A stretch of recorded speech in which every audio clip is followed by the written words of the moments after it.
Side में लिख देता हूँ। मेरे पास में एक जनरल पॉइंट आ गया है, ठीक है ना, मैं यहाँ लिख देता हूँ जनरल पॉइंट।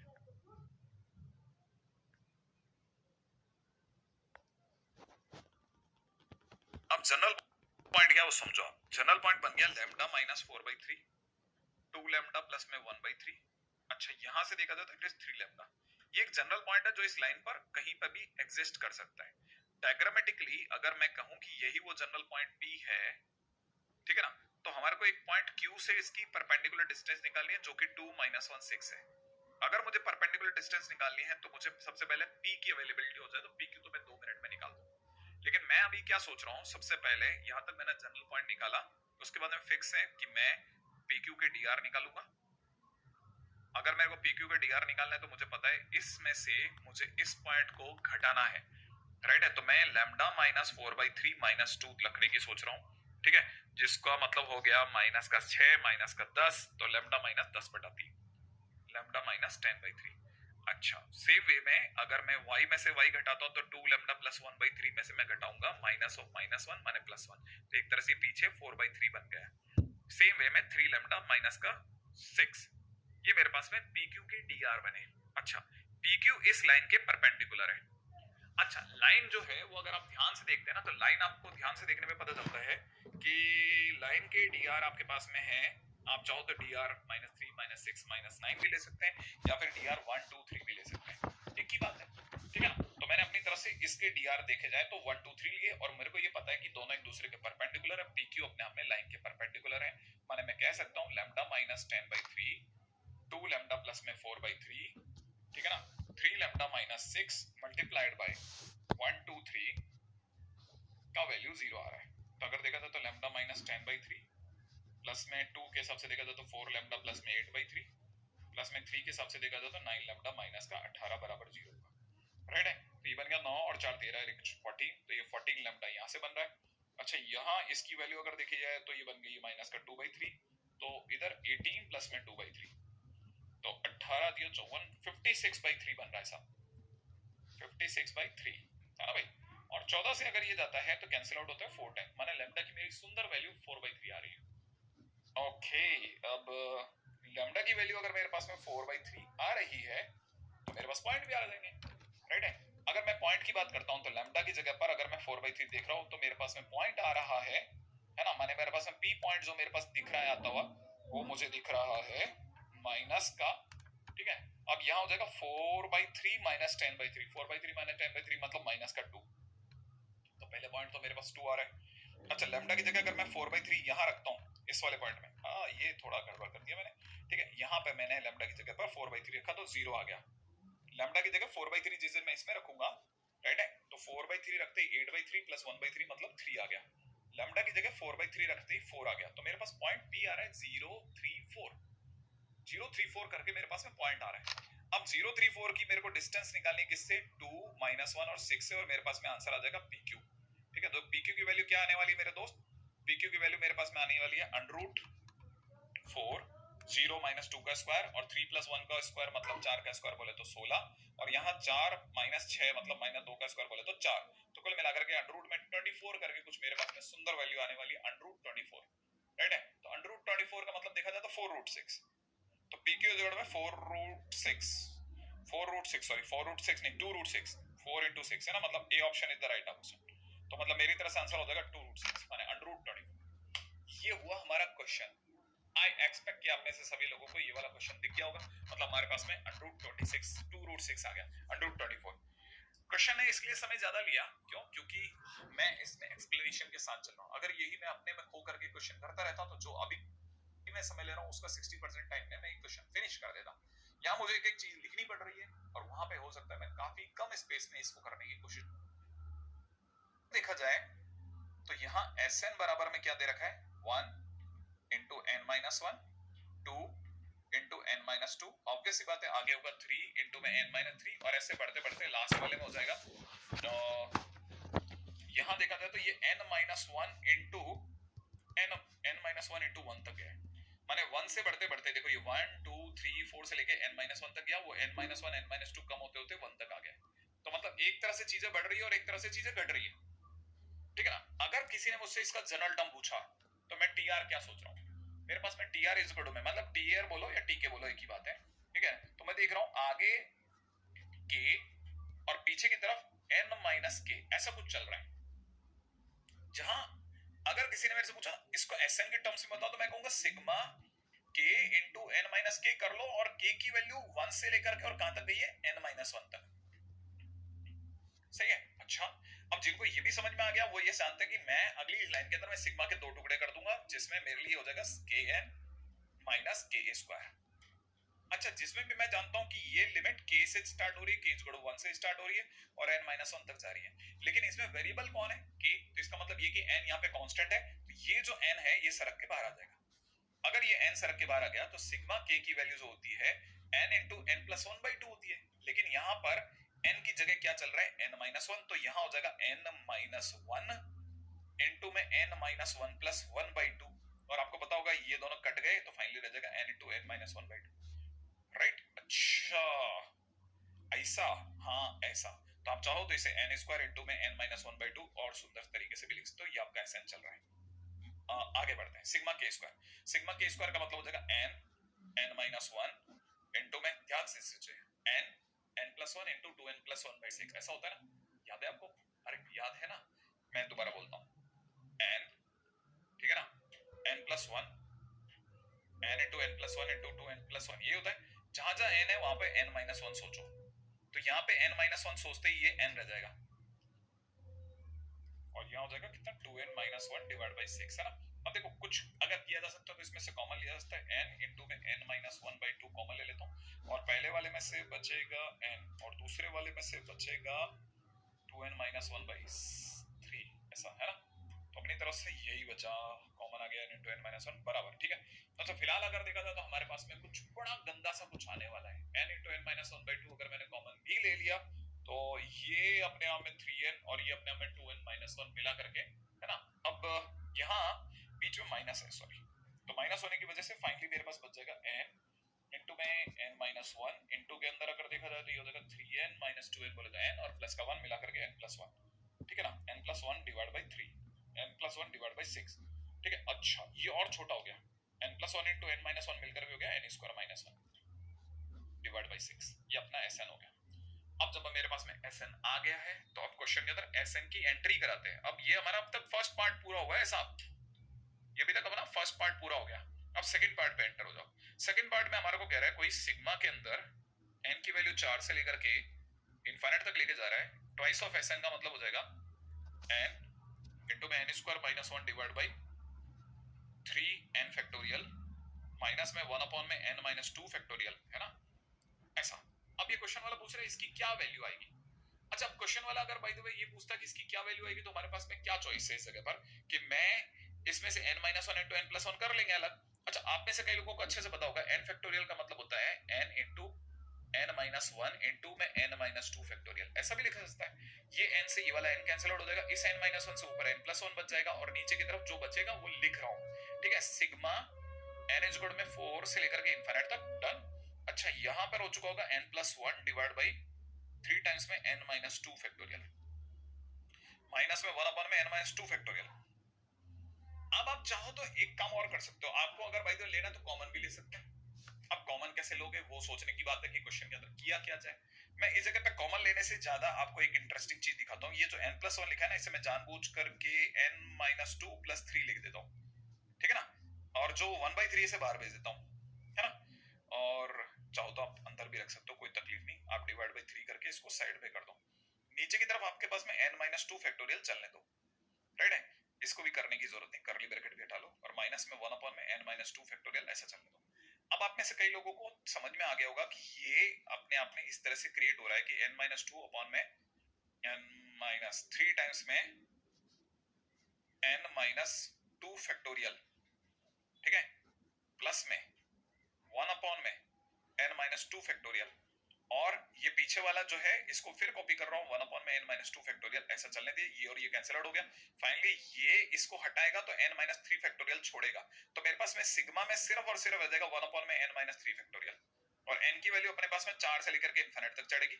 जब मैं 4 रखूंगा तो it will be 1 upon 1 factorial, 1 upon 1 factorial, फिर जब मैं 5 रखूंगा तो 1/2 फैक्टोरियल, 1/3 फैक्टोरियल, अपने आप में ऐसे बढ़ते बढ़ते लास्ट में आ जाएगा इनफाइनाइट तक जाएगी ये सीरीज, है ना। अच्छा, अगर इसमें एक +1 और करके और लास्ट में -1 कर दें तो आपको पता नहीं है ये अपने आप में बन जाएगा e, तो फाइनली हमारे पास में आ जाएगा e-1।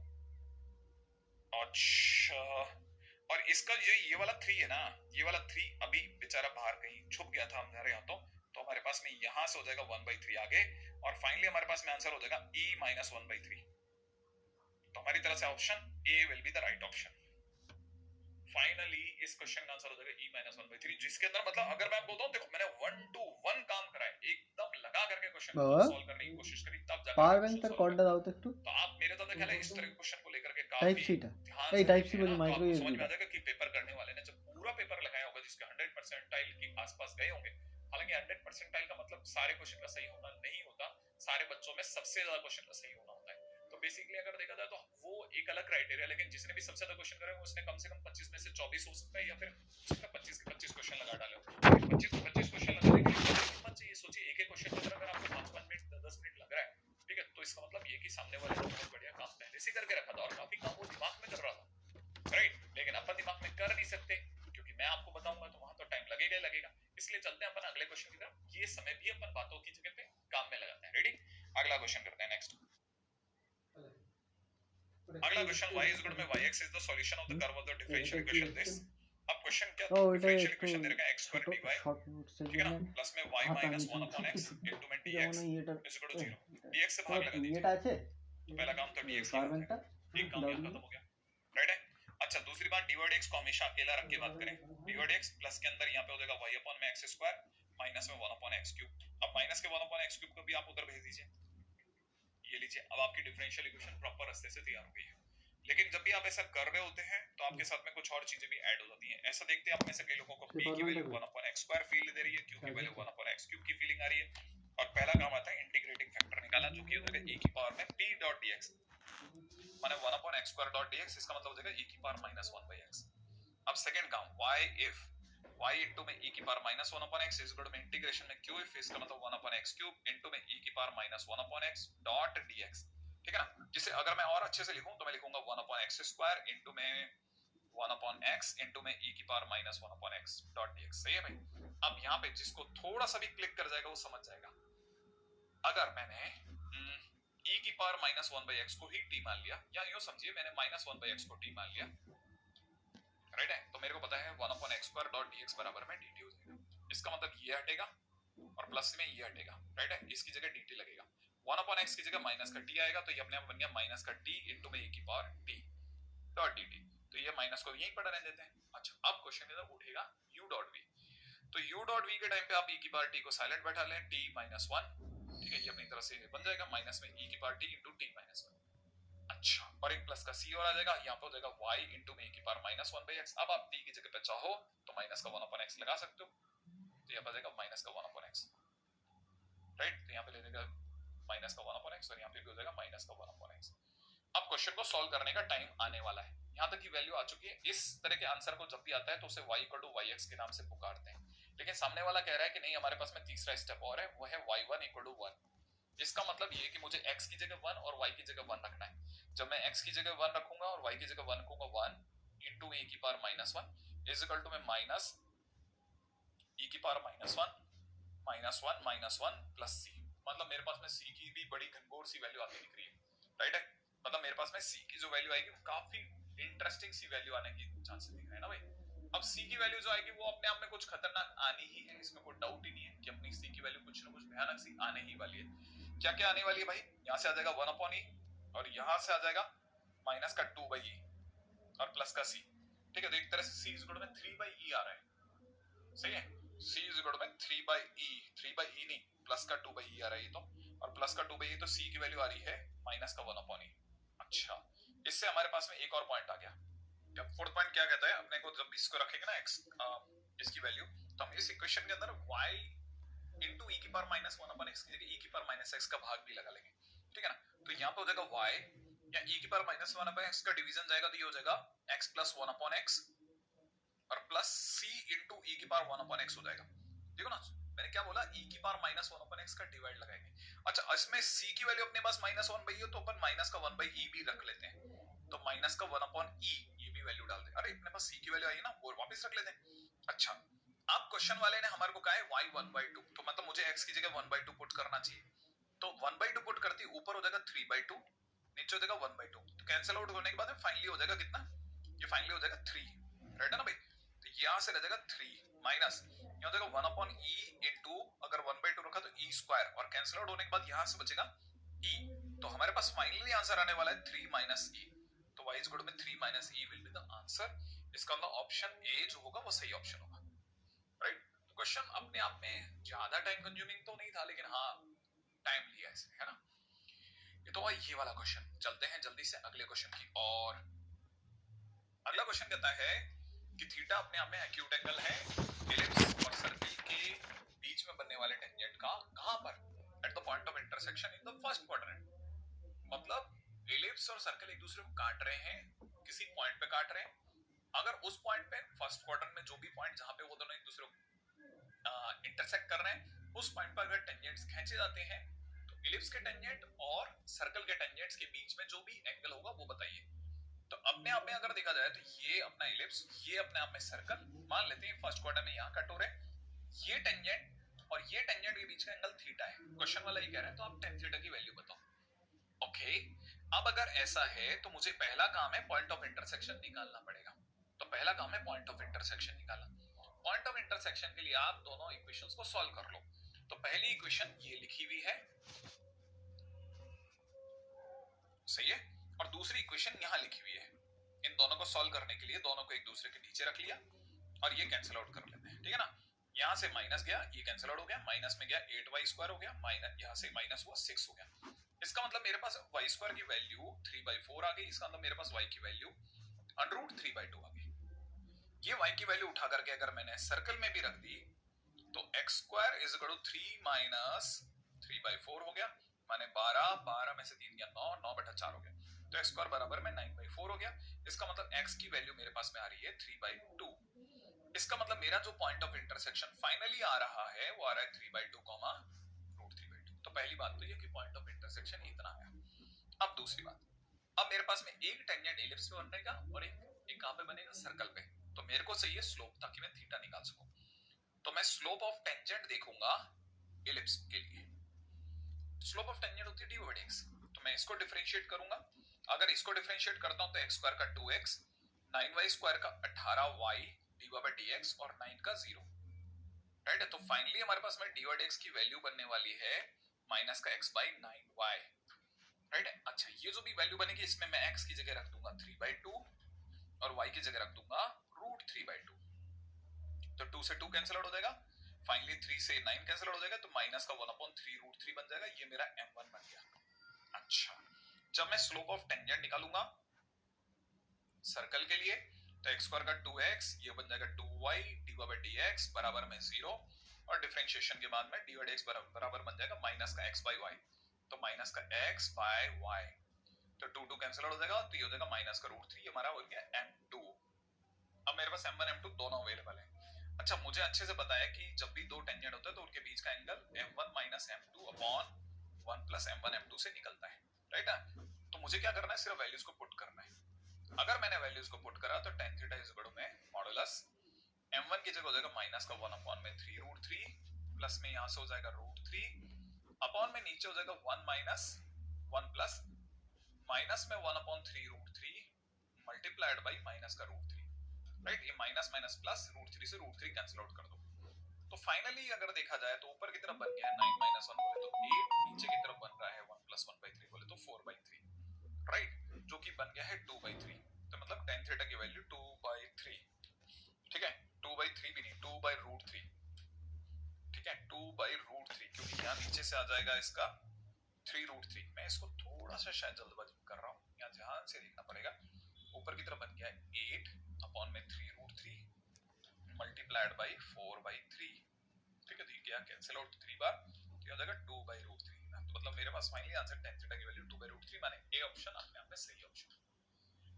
तो ये एक और क्वेश्चन हुआ जो कि उतना टाइम कंज्यूमिंग नहीं था, परंतु फिर भी एक अच्छा क्वेश्चन था। टाइम लेने वाला क्वेश्चन था। कोई भी स्टूडेंट जिसने फर्स्ट टाइम करोगा तो उसका क्वेश्चन, ये क्वेश्चन बनना, मतलब एंगल ऑफ इंटरसेक्शन का क्वेश्चन था, टेंजेंट और नॉर्मल के चैप्टर से आया था, एओडी का क्वेश्चन कहा जा सकता है, राइट है। अगले क्वेश्चन पे चर्चा करते हैं, नेक्स्ट क्वेश्चन। अच्छा, ये एरिया अंडर कर्व का क्वेश्चन है, ये क्वेश्चन ऑलरेडी मैं करवा चुका हूं। करवाने का बिल्कुल सीधा सा तरीका था, ये अपने आप में अगर ऐसा 1/√2 और 1/√2 से मल्टीप्लाई करते हैं, उसी से डिवाइड करते हैं, तो √2 टाइम्स में cos x माइनस π/4 बनता है, राइट है। अच्छा, सेम वे में अगर यहाँ पे भी आप 1/√2 करते हैं और बाहर की तरफ √2 से मल्टीप्लाई करते हैं, तो ये अपने आप में √2 टाइम्स cos x प्लस π/4 बनता है। तो मतलब आपको पहली बात तो, क्योंकि एरिया अंडर कर्व का क्वेश्चन है, तो सबसे पहले आपको ग्राफ चाहिए √2 cos x माइनस π/4 का, √2 cos x प्लस π/4 का। अगर आप इसकी बात करते हैं तो ये x इक्वल टू π/4 पर, ठीक है ना, y equal to cos x बनाने जैसा है।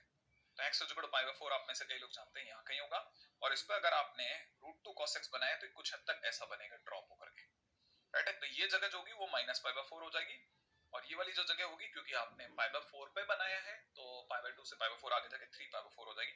एंड हर चीज में π/2 π/4 जुड़ता चला जाएगा, तो जो चीज अगली बार 3π/2 पे आने वाली है, मतलब 6π/4 पे, वो 7π/4 पाएगी, एंड सो ऑन, और ये ग्राफ बन जाएगा ऐसा, है ना।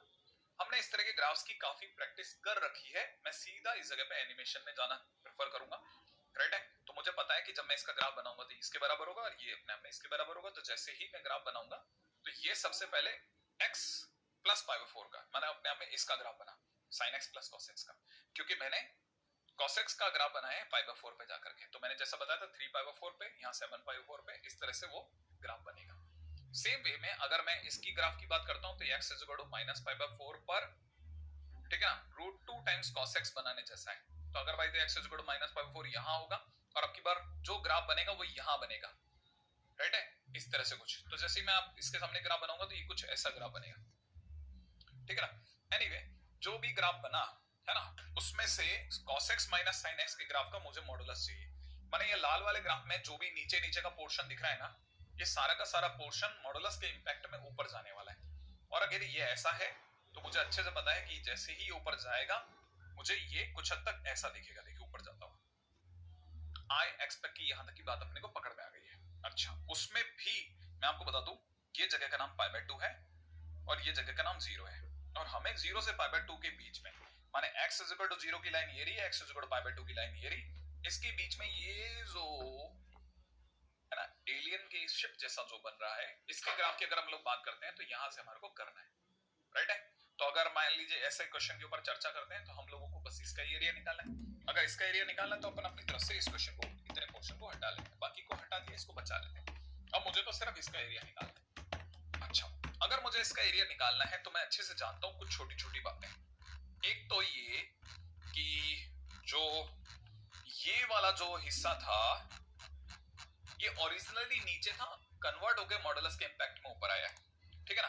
तो ये जो हिस्सा है ये y इक्वल टू में minus of cos x minus sin x है, और ये वाला जो हिस्सा है ये रियल पार्ट है, मतलब ये अपनी तरफ से कन्वर्टेड नहीं है। तो ये अगर देखा जाए तो y इज इक्वल टू में cos x minus sin x बनेगा ऐसा। अच्छा, अब मैं अगर बाय द वे ध्यान से देख रहा हूं तो मैं पूरे खेल को दो हिस्सों में बांटूंगा।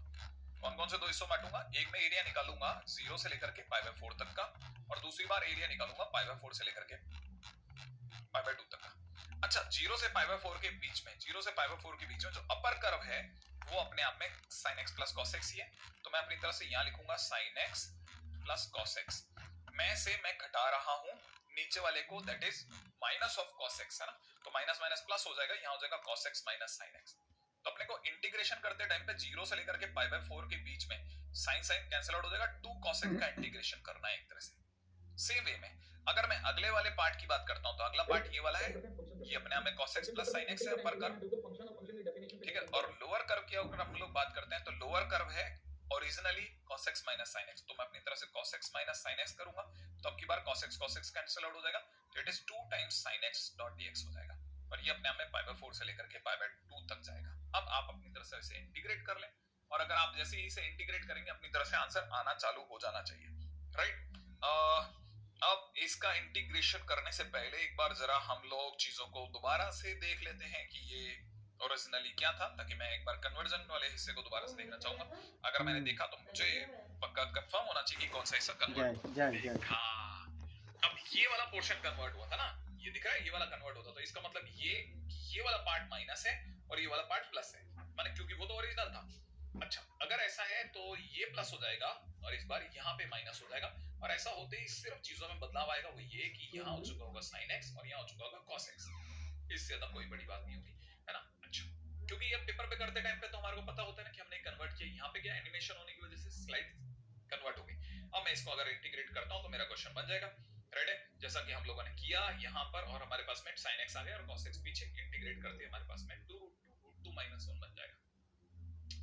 डुएबल क्वेश्चन है, अभी भी लगता है कि ये इंटीग्रेशन बहुत आसान होगा, लेकिन मैं फिर बता देता हूँ, इस जगह से इस जगह तक जाने में कम से कम 1 मिनट और आप ऐड कर लें, माने मैंने 1 मिनट यहाँ पे बचाने की कोशिश करी है, बाकी बचा नहीं है, ठीक है ना। हाँ, ये क्वेश्चन अपने आप में फिर से टाइम कंज्यूमिंग क्वेश्चन था, क्योंकि बच्चे से इस तरह का ग्राफ बन जाए यही बहुत बड़ी बात थी। ठीक ठीक मॉडरेट से अपर मॉडरेट लेवल के क्वेश्चन के अंदर इसको कंसीडर किया जाना चाहिए। अब अपन चलते हैं अगले क्वेश्चन की तरफ, रेडी। नेक्स्ट क्वेश्चन क्या कहता है, अगला क्वेश्चन में हमारे को एक फंक्शन दे रखा है, ये अपने आप में इस कंडीशन को सेटिस्फाई करता है, तो फंक्शन क्या है उसके बारे में वो जानने का इच्छुक है। तो हम लोगों को एक बात तो क्लिक कर गई कि fx में x प्लस 0 से लेकर के कहां तक जा रहा है, पाई बाय 2 तक। ये अपने आप में हो चुका है sin x इनटू में कितना cos y इनटू में f of y dy, ये सब दिया है, ठीक है ना, कि ये ऐसा है। इसमें क्या करना है, पीछे dy है, बड़े ध्यान से इस बात को समझना है कि अगर ये पीछे dy है तो इसका क्या मीनिंग होता है, ठीक है ना। पीछे की तरफ dy, इसका मतलब ये कि y अपने आप में वेरिएबल है, यहाँ पे x अपने आप में कांस्टेंट है। अगर x कांस्टेंट है तो हमें अभी इसका कोई आइडिया नहीं है, इस तरह के क्वेश्चंस बहुत बढ़िया क्वेश्चंस में से कंसीडर होते हैं, न्यूटन लेबनीज थ्योरम के one of the best title में से एक क्वेश्चन है, ठीक है। अब समझेगा, थोड़ी सी देर के अंदर इस पीछे वाले पोर्शन के इंटीग्रेशन को मैं कुछ मान लेता हूं, समझाता हूं कैसे। ये sin x तो जाएगा देखिए सब बाहर, sin x आ जाएगा आगे यहाँ पर, तो ये पढ़ने में ऐसा दिखेगा जैसे मैं इसको ऐसे लिख रहा हूँ, sin x इनटू में इंटीग्रेशन 0 से लेकर के पाई बाय 2 तक, क्योंकि पीछे dy है ना, तो x अपने आप में कांस्टेंट है यहाँ, तो sin x आगे जाएगा आगे, है ना। तो जो ये पीछे का इंटीग्रेशन है, इसे थोड़ी सी देर के लिए कुछ कांस्टेंट माना जाता है ना, ट्रेडिशनली इसे कोई कांस्टेंट मानते हैं 0 से लेकर के पाई बाय 2 तक, इसे लिखते हैं cos y इनटू में f by dy, ये अपना k बन गया, एक कांस्टेंट कोई। अब यहाँ पे फंक्शन पे चलो, फंक्शन हो जाएगा x प्लस में k टाइम्स sin x। अब क्या करेंगे, हमारे पास में fx आ गया है, अगर fx आ गया है तो ये fx का यूज वापस k में करो आप, तो आपके पास में जो k की वैल्यू आ रही है वो आ जाएगी 0 से लेकर के पाई बाय 2 तक, cos y की जगह cos y, fy की जगह हो जाएगा y प्लस में k times sin y dot dy, ऐसा हो जाएगा ना। अब आपको पता है ये बन जाएगा इंटीग्रेशन में y cos y dot dy plus में k कांस्टेंट की तरफ आ जाएगा, ठीक है ना। अच्छा k, अब यहाँ पे एक इंटरेस्टिंग बात क्या पता है आपको, यहाँ पे इंटरेस्टिंग बात ये कि k में वापस k आ रहा है, आने दो, खैर कोई तकलीफ नहीं। और यहाँ हो चुका है sin y into cos y, जिसे आपने sin 2y divide by 2 dot dy लिख सकते हैं 0 से लेकर के पाई बाय 2। अच्छा, अब y cos y के अंदर अगर आपको इंटीग्रेशन पता है तो u डॉट v लगेगा, y साइलेंट cos y का sin y, ठीक है ना, माइनस के अंदर y का डिफरेंशिएशन 1, cos y का sin y, और sin y का दोबारा से प्लस का cos y, राइट है। तो इंटीग्रेशन में 0 से लेकर के पाई बाय 2 तक यहाँ पे पुट हो जाएगा k by 2 और sin 2y का cos 2y डिवाइड बाय 2, ठीक है, वो भी माइनस का, तो यहाँ पे हो जाएगा माइनस में k by 4, और इसमें इंटीग्रेशन में लगेगा 0 से लेकर के पाई बाय 2, और ये सब हमारा चल रहा है अभी तक k, अभी तक सिर्फ k के ऊपर फाइट लग रही है ना। इसका मतलब अगर आपने पाई बाय 2 रख दिया तो पाई बाय 2 ये बन चुका है पाई बाय 2 प्लस में 0, माइनस में 0 होते 0 प्लस 1, तो एक तरह से पीछे माइनस 1 बनता है, तो पाई बाय 2 माइनस 1 की दोनों होते हैं सिर्फ, राइट। इसका ये भी हटा लेते हैं, पाई बाय 2 माइनस 1 रह गया सिर्फ। अगर आपने यहाँ पे रखा पाई बाय 2 तो पाई बाय 2 रखते हो जाएगा माइनस 1, तो यहाँ से हो जाएगा प्लस का k by 4, और अगर आपने 0 रख दिया तो cos 0 1, तो हो जाएगा माइनस का k by 4, और माइनस माइनस प्लस हो जाएगा, तो ये फाइनली हो जाएगा k by 4 plus k by 4 माने k by 2, ठीक है ना। तो यहाँ से हो जाएगा k by 2, और ये आपका चल रहा है k, तो फाइनली हो जाएगा k by 2 is equal to pi by 2 pi minus 2 by 2, photo उठा लीजिए, k की वैल्यू अपने में पाई माइनस 2 आ गई। अब k की वैल्यू आने से हमें क्या मिल रहा है सर, किस लिए लड़ रहे हैं हम लोग, ठीक है ना। लगता है कि k की वैल्यू आने से हमें क्या मिलेगा, लेकिन अगर आप ध्यान से देखेंगे तो शायद आपके पास फंक्शन आ गया। क्या फंक्शन आया सर? फंक्शन ये आया मेरे दोस्त कि अगर बाय द वे आपने इसे देखा तो आपका fx, अब ऊपर चलो आप fx इज इक्वल टू में x plus k sin x छोड़ के आए थे तो x रहने दो, k की जगह पे आपने लिखा है पाई माइनस 2 इंटू में sin x और ये आपका फंक्शन ओरिजिनली आ गया है और ये आपका आंसर d बैठ गया। अब आप में से कई लोगों को लगा होगा हाँ ये तो बढ़िया क्वेश्चन था, exactly it was a good question, very good question. Newton Lebanese का इससे सुंदर क्वेश्चन नहीं मिलेगा, मैं फिर बोल रहा हूं, बिलीव मी, ठीक है ना। अब क्वेश्चन में अगले क्वेश्चन में चलते हैं। इस तरह के क्वेश्चन हम लोग नॉर्मली कराते भी अपना न्यूटन लेबनीज के दौरान, लेकिन मैं आपको जो सिखाना चाह रहा हूं बहुत इंपॉर्टेंट है, वो यही है, ठीक है ना। अगला क्वेश्चन के ऊपर चर्चा करते हैं। नेक्स्ट क्वेश्चन में दे रखा है कंसीडर द पैराबोला जिसका वर्टेक्स अपने आप में 1/2 और 3/4 हो और डायरेक्ट्रिक्स अपने आप में y = 1/2 हो। अच्छा, डायरेक्ट्रिक्स इसकी y = 1/2 है, y = 1/2, ठीक है। अब ये बड़ा इंटरेस्टिंग जा रहा है ना खेल, अगर आपको दिख रहा हो तो y = 1/2, आप में से किसी को ध्यान हो तो y = ये y = 1/2 हो जाएगा। ऐसी डायरेक्ट्रिक्स है तो ऑब्वियस सी बात है कि वर्टेक्स इसका पैराबोला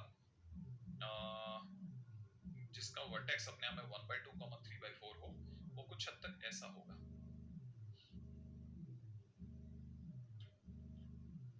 y की वैल्यू 3/4 होगी हमें, इसी तरह का कुछ ग्राफ होगा। और अगर इसी तरह का कुछ ग्राफ होगा तो अपने पास में इक्वेशन ऑफ पैराबोला बन गई। सबसे पहले हम कह सकते हैं हमारे पास में जो इक्वेशन ऑफ पैराबोला जो बन रही है वो एकदम क्लियर है कि ये वाला पॉइंट अगर 1/2, 3/4 है तो क्योंकि ये y = x² जैसा है तो y - 3/4, ठीक है ना। अब हमारे पास में इज इक्वल टू में सामने से आ जाएगा x - 1/2 का होल स्क्वायर। ओके ओके, अच्छा लेकिन सर आगे 4a वगैरह कुछ नहीं होगा ना, 4 into a, a जो होता है वो बेसिकली गैप होता है वर्टेक्स और डायरेक्ट्रिक्स के बीच का। ये वाली जो लाइन है 1/2 है, ये वाली जो लाइन है 3/4 है, 3/4 और 1/2 के बीच का गैप 1/4 होता है, तो इसलिए 4 into 1/4 होने की वजह से वो 1 हो गया, इसीलिए यहाँ पे 1 होगा। अच्छा अच्छा अच्छा, y कोड में 4a x² जैसा है, एग्जैक्टली ये अपने आप उसके जैसा है तो इसलिए वैसा बैठ गया। अच्छा अब इसको थोड़ा और सॉल्व करना चाहें तो आप खोल लें इसे, y - 3/4 ये खुल जाएगा x² माइनस का x और प्लस में 1/4। अगर ये 3/4 को आप और देख दें तो y = में x² माइनस x प्लस 1, ये अपना फंक्शन बन गया। अच्छा अब मेरे पास फंक्शन आ चुका है। क्वेश्चन कह रहा है कि P अपने आप में एक ऐसा पॉइंट है जहां पे ये पैराबोला आगे जाके x = -1/2 से मिलता है, तो x = -1/2 करके एक और लाइन आ गई। ये अपने आप में अगर P पॉइंट है तो अपने को पता चल गया x की वैल्यू -1/2 है, -1/2 रखने पे 1/4 प्लस का 1/2 और प्लस का 1 बन रहा है, माइनस का 1/2 रखने पर, है ना, तो ये हो जाएगा 1 प्लस में 3/4, 1 प्लस 3/4 का मतलब हो जाएगा 7/4, तो कहना मतलब ये वाला पॉइंट अपने आप में 7/4, 1 माइनस का 1/2 को 7/4 हो गया, ठीक है ना। तो सेकंड पॉइंट जो समझ में आता है कि P इज -1/2, 7/4, जो मुझे एक सरसरी निगाह से दिख रहा है। अब क्वेश्चन में क्या कहता है कि if the normal at P, अब इस P पॉइंट पे किसी ने नॉर्मल खींचा है, अगर किसी ने P पॉइंट पर नॉर्मल खींचा है तो P पॉइंट पे खींचने वाला नॉर्मल ऐसा होगा कुछ इस तरह से, ठीक है ना, ये इस तरह का नॉर्मल हो गया। अब P पॉइंट पर अगर नॉर्मल खींचता है तो सबसे पहले नॉर्मल की इक्वेशन के ऊपर बात करेंगे। तो नॉर्मल की इक्वेशन के लिए हम लोगों को चाहिए dy/dx, तो इसका dy/dx जो आ रहा है वो आ रहा है 2x - 1, और अगर आप उसमें माइनस का 1/2, 7/4 और डाल देते हो तो हो जाएगा -2, तो dy/dx की वैल्यू अपने में -2 आ जाएगी, ठीक है ना। अच्छा dy/dx की वैल्यू अगर -2 आ जाएगी तो जो स्लोप ऑफ नॉर्मल है ना वो अपने आप में हो चुकी होगी माइनस का 1/2, ऑब्वियस सी बात है ना। अच्छा -1/2 नहीं प्लस का 1/2 है ना, तो स्लोप ऑफ नॉर्मल 1/2 आ गई। तो तीसरे नंबर पे अगर देखा जाए तो अब चौथे नंबर पे चलते हैं। फोर्थ पॉइंट क्या कहता है, फोर्थ पॉइंट कहता है कि इक्वेशन ऑफ नॉर्मल अपने आप में क्या हो चुकी है, y - 7/4 is equal to 1/2 times x plus 1/2, right, ऐसा। तो ये हो गई y इक्वल टू x/2 और 1/4 और 7/4 मिलके 8/4 माने प्लस का 2, ठीक है। तो y इक्वल टू इतना हमारे पास में, ये हमारे पास में इक्वेशन ऑफ नॉर्मल बन गया। ओके, जब मेरे पास में इक्वेशन ऑफ नॉर्मल ही आ गया तो अपने पास में जब इक्वेशन ऑफ नॉर्मल आ गया तो क्वेश्चन वाला अब क्या कहता है, यही नॉर्मल आगे जाके किसी पॉइंट q पे टकरा रहा है, ठीक है, q पे टकरा रहा है तो हम इसको सॉल्व कर लेते हैं। तो फिफ्थ पॉइंट फॉर q, ठीक है ना, solving y equal to x/2 + 2 with y equal में x square minus x plus one, इसके साथ सॉल्व कर लेते हैं। तो y की जगह अगर मैंने रख दिया तो x/2, मैंने इसे ऐसा लिखते हैं x, y की जगह लिख देते हैं x प्लस 4/2 इज इक्वल में x square minus x plus one, x plus 4 is equal में 2x square minus 2x plus 2 हो गया, राइट है। सबको अगर एक तरफ ले जाए 2x स्क्वायर माइनस का 3x और माइनस का 2 बराबर 0, बहुत क्लोज जा चुकी चीजें, 2x square minus 3x minus 2 तक जा चुकी है। अब मेरे को इसको सॉल्व करना ही पड़ेगा। अब मेरे पास में चॉइस क्या है, ये 2x हो जाएगा एक तरफ और इधर की तरफ हो जाएगा x, है ना। तो मेरे को -2 लाना है। -2 लाने के लिए एक मेरे को चाहिए माइनस का 2, एक चाहिए माइनस का 1, एक चाहिए प्लस का 1, तो माइनस का 4x प्लस का 3x बराबर बन गया इक्वल में। तो x की एक वैल्यू आ रही है माइनस का 1/2, एक वैल्यू आ रही है 2, क्योंकि x इज इक्वल टू -1/2 तो अपने यूज में नहीं आ रहा, तो x इज इक्वल टू 2 ही यूज में आ सकता है। तो q हमारे पास में आने वाला है 2। अब 2 जो है हमारे को उठा करके वापस पैराबोला में रखना चाहिए, क्योंकि वो पैराबोला पे पॉइंट है। तो अगर मैंने x की जगह 2 रखा तो 4 - 2 + 1 मतलब 5 - 2 बोले तो 3, तो 2,3 मेरे पास में पॉइंट बन गया। अब क्वेश्चन में मेरे पास pq दे दिया है, मतलब q दे दिया है, तो मेरे से मांगने वाले ने सिर्फ pq की डिमांड करी थी। तो फाइनली अगर देखा था तो pq की वैल्यू, ठीक है, माने डिस्टेंस फार्मूला लगा लेते हैं। तो ये अगर 2,3 है, ठीक है, तो 2 - 1/2, तो 2 + 1/2 इज इक्वल में कितना, 2 + 1/2 माने 5/2 माने 25/4 प्लस यहाँ हो जाएगा 3 - 7/4, तो यहाँ हो जाएगा 12 में 7 या 5, 5/4 का स्क्वायर हो जाएगा 25/16, ठीक है ना। तो ये हो जाएगा 100/16, 125, 125/16, 16 का तो हो जाएगा 4 बार और 125 बट, अरे ये स्क्वायर ही मांग रहा है, pq का स्क्वायर ही मांग रहा है, तो अपनी तरफ से आंसर हो जाएगा 125/16, ये 125/16, क्वेश्चन ही फिनिश। तो अपने आप में pq का square is equal to 125/16, question finish. ये बढ़िया सिंपल क्वेश्चन नहीं था, बिल्कुल भी, मैं बिल्कुल नहीं कहूंगा कि एक सिंपल क्वेश्चन था, क्वेश्चन बहुत बढ़िया क्वेश्चन था, टाइम कंज्यूमिंग क्वेश्चन था, और जिसने भी क्वेश्चन लगातार करने की कोशिश करी उसको भी यहाँ पे थोड़ा थमना पड़ा होगा, क्योंकि क्वेश्चन सीधे सीधे नहीं आए थे। अब अगला क्वेश्चन करते हैं, देखें अगला क्वेश्चन क्या कहता है।